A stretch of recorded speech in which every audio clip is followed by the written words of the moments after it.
নাই, আতঙ্ক থাকবে, ভয় ভীতি থাকবে। এর মধ্যে আল্লাহ তাআলা দয়া করবেন, মায়া করবেন, রক্ষা করবেন ইনশাআল্লাহ।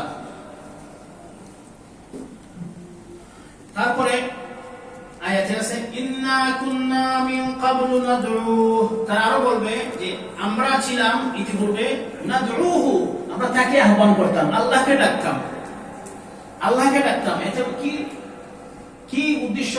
যে আমরা গায়রুল্লাহকে আহ্বান করতাম না, আপদে বিপদে আমরা গায়রুল্লাহকে কোনো মাজারে মন্দিরে দিতাম না, বরং আল্লাহ সুবহানাহু ওয়া তাআলাকে আমরা সর্বস্থায় ডাকতাম, সুখে দুঃখে আমরা তাকেই ডাকতাম। ইন্না কুন্না মিন ক্বাবলি নাদউহু, তার কাছে দোয়া করতাম, তার কাছে প্রার্থনা করতাম, অন্য কারো কাছে না। ইন্নাহু ওয়াল বাররুর রহিম, নিশ্চয় আল্লাহ তাআলা পরম করুণাময় এবং তিনি স্নেহপরায়ণ এবং করুণাময়। আল্লাহ সুবহানাহু ওয়া তাআলা সূরা নাজমের 31 নম্বর আয়াতে বলেন ওয়ালিল্লাহি মা ফিস সামাওয়াতি ওয়া মা ফিল আরদ, আসমান সমূহের এবং জমিনের সবকিছু আল্লাহর, আসমান সমূহের সবকিছু আল্লাহর এবং জমিনের মধ্যে যা কিছু রয়েছে সবকিছুর মালিকানা আল্লাহর।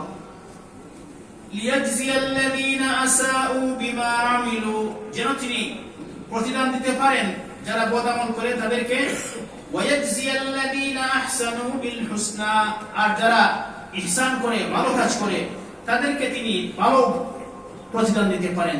আল্লাহ তাআলা ঈশ্বরের মালিক, যেন তিনি কি করতে পারেন, মন্দ যারা করে তাদেরকে শাস্তি দিতে পারেন এবং যারা ভালো কাজ করে তাদেরকে পুরস্কার